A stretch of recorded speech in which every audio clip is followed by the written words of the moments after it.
Thanks for tuning in, and welcome to the Harness Racing Alumni Show. I'm Freddie Hudson, and I'm here with Trade Martin and Bob Marks. The Harness Racing Alumni Show with your hosts, Freddie Hudson and Trade Martin.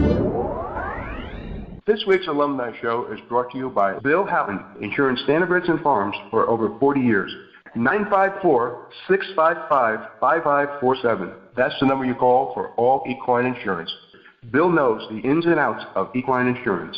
With this year's new increased online bidding and new protocols in place, make sure your equine investments are protected. Call or text Bill at 954-655-5547.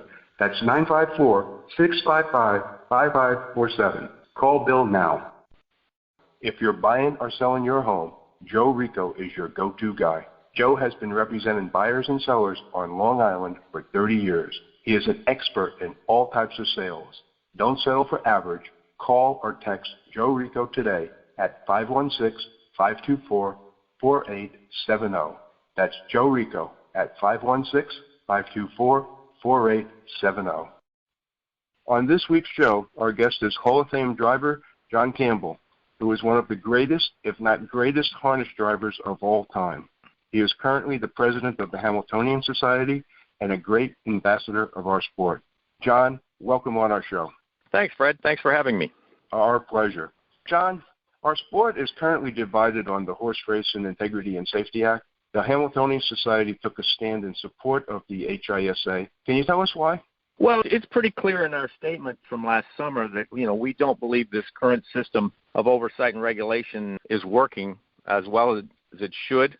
And we really don't see a future for that getting better when the commissions. And I think one of the things that I don't think there's many people that feel this system is working the way it should right now. And I think that's obvious on a number of fronts. But I'm not sure everybody just understands why it doesn't work. There's 33 commissions or 34, don't quote me on numbers, for the thoroughbreds, and I believe it's 14 for standardbreds.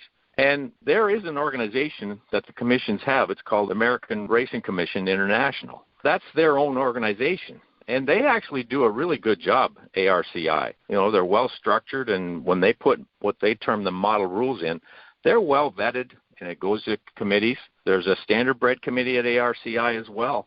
But the problem is when ARCI puts in rules, the various commissions go off on their own and won't follow their own guidelines from their own organization. And I don't want to throw all the commissions under the bus here because some work better than others. Some are very efficient and work with the racetracks and the horsemen quite well, but others don't. And once a commission goes off on its own, that fragments, and we end up with this patchwork of commissions and various regulations, whether it pertain to racing or medication. Since June of 2018, the USDA has paid their lobbyist, the Ingram Group, $220,000, and now they've added an attorney that they're paying another $450,000 to fight this bill. What are your thoughts on that? Well, that's USDA business, and I don't really want to get into that. That's something that USDA directors, as a member, I'm certainly not in favor of that money being spent there, but it's certainly something for the full board and the executive committee to decide at the USDA. I really wish the USDA would work with the thoroughbreds and the federal legislators. This authority, once it's formed, it's only going to encompass thoroughbreds at the beginning. And there are some issues with this bill. It's not perfect by any stretch, but it has tremendous potential. And I stress the word potential moving forward. Now, the funding, that's an issue, Fred, that you can't get around that. I wish there was more clarity to it. The benefit we're going to have is the fact that the law right now calls for thoroughbreds only. They're going to have to get up and start it and fund it, and we can watch and see how they do that, what works and what doesn't. A certain amount of money that's being put out there right now for testing. And if we can get access to that to offset part of our share, we can do that. There's been a per start fee put out there quite prominently, and I don't think that's the way to go, and we don't have to. How we fund this as an industry, we can come up with ourselves, and it should be funded by every aspect of the industry, the owners, trainers, drivers, veterinarians, breeders, horse sales, organizations. And I think if we divide it up among the whole industry, it will be somewhat palatable that we can do that. But we are going to have the benefit of watching the thoroughbreds and see how they set it up. There'll be some commissions that will opt in right away. I don't think too many at the beginning. But in my opinion, I think there'll be more and more opt-in as we move along, and then eventually I think you'll likely see almost or practically all of the commissions opt-in down the road after a few years. My understanding is, from talking with a lot of people on the thoroughbred side, is that the initial funding is going to start with, each state is going to be a little bit different, and the current system that they're using to fund the testing is going to be transferred over to the authority. That's the way it's been explained to me.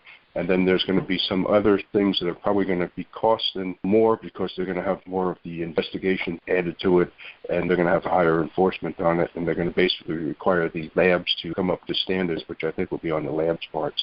Well, that's the thing. In a worst-case scenario, we're going to be spending more money, but if you're going to accept change or want change, doesn't matter really what, it usually costs you money, and that's something that we, as an industry, we should be looking for change, and that's going to come at a cost. How we fund it, I think if we could come together as an industry, we could decide that ourselves, and there is a certain amount of money right now being used on testing that we will have access to offset that. Just moving forward, I think it's a cost that the industry will have to absorb somehow. The LASIX issue, obviously that's a hot topic, and it does provide for the commissions to opt in for 3 years pending a test, and then what you hope is after this scientific study, not a test, a scientific study. So once that scientific study is done, you would hope that the authority looks at the data and the research and makes their decision based on the science that comes from this new study on LASIX. Correct, and that study would start in 2022. My next question here, how important do you think it is for our sport to be part of the creation of the new authority and have a voice there? Well, I think it's going to be difficult to stand alone. I don't think these commissions will be funding the federal authority and then also funding the standardbreds and separately and keep up with the testing. I think, as I said, eventually that the commissions will have to opt in or will want to opt in over time. The new law provides for us to take our needs on therapeutic medications to the authority, and we have a chance to be different than the thoroughbreds on some occasions. There's not that many therapeutics that we would have to be different on, but there are a few. And certainly right. The withdrawal time on corticosteroids is one. That it's 14 days for thoroughbreds now, but it's still 7 days for standardbred at the ARCI model rules, and it should be 6 days. In practicality, it'd be much more conducive for these trainers getting their horses better for a final if they race the night before and then could do some work on them the next day. So it should be 6 days, but that's something that we can bring to this authority. My last question to you, John.